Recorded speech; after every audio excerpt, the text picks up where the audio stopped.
Just a couple of decades ago, in 1960, South Korea's per capita incomes were just as low as those prevailing in Africa.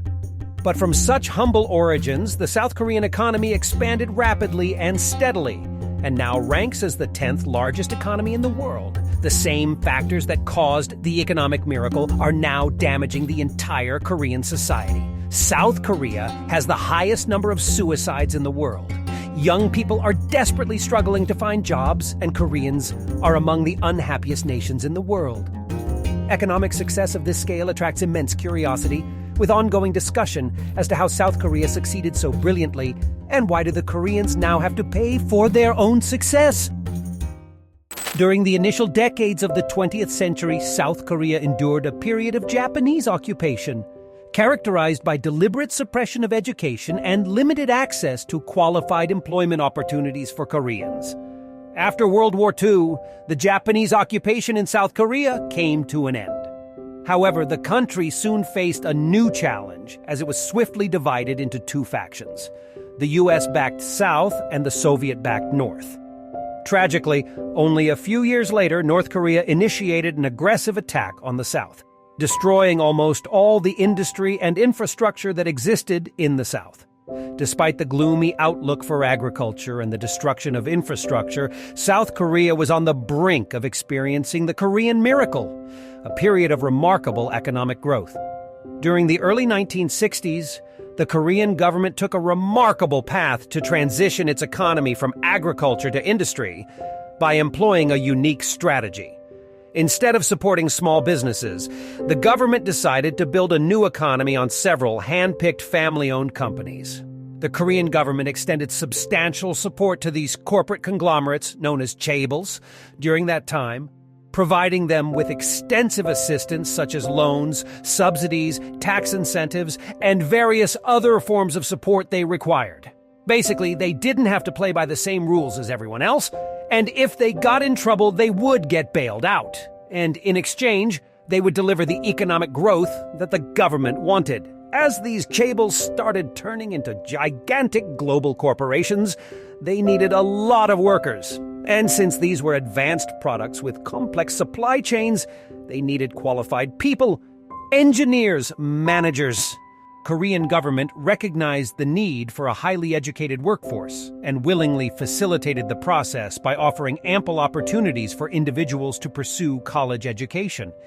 And this marked the commencement of an education fever in the country.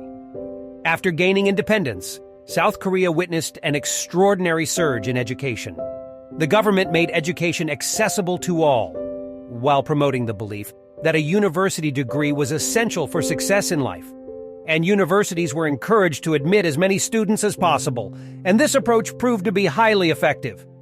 Due to all this, within just a few decades, South Korea went from a country where only 22% of people could read and write in 1945 to the most educated country in the world where more than 2/3 of young people have a university degree.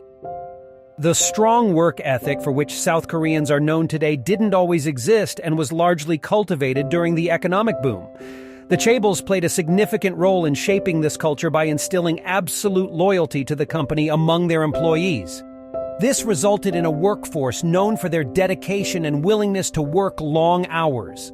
The idea was that it's not just a job, it's an absolute commitment to the success of the company, and the company comes first before family, personal life, or anything else. In South Korea, the idea of work becoming one's life was not just a mere phrase, it became a reality due to the work environment. It was very common to dedicate extensive hours at work, including evenings and weekends, and to socialize with coworkers outside of work hours. And shockingly, this approach proved successful in achieving desired outcomes. South Koreans now work longer hours than literally any other developed nation in the world, and their dedication was one of the things that helped to start up the economic boom. But now, if all that worked, then what's the dark side to all of this? Although this approach contributed to the Korean miracle initially, it is now clear that these factors have become more toxic and damaging, negatively affecting both the economy and society as a whole. So here's what went wrong, and there's an interesting paradox when it comes to chaebols in South Korea. Combined, these conglomerates constitute approximately 85% of South Korea's GDP. with Samsung alone contributing nearly 20% to the entire Korean economy. Surprisingly, the chaebols account for only around 10% of the country's employment. This is primarily because they have mastered the art of expanding their businesses without significantly increasing their workforce over the years. Large companies have effectively developed a business model that allows them to thrive without substantially increasing their workforce, thereby saving costs. However, these companies also offer the majority of the highly skilled and prestigious job opportunities, and that's where everyone wants to work. In the past, South Korea faced a surplus of job opportunities and a shortage of qualified individuals. However, the situation has now reversed due to the remarkable success of the education fever in the country. Korean universities are currently producing hundreds of thousands of college graduates annually. Unfortunately, it has become increasingly challenging for these graduates to secure employment after graduation. And here, college graduates face higher unemployment rates compared to individuals without a college degree, a phenomenon rarely observed elsewhere in the world. Even during periods of economic prosperity in South Korea, the benefits fail to effectively reach the general population. Furthermore, college graduates in the country tend to avoid manual labor jobs due to their low wages and the societal stigma associated with such occupations.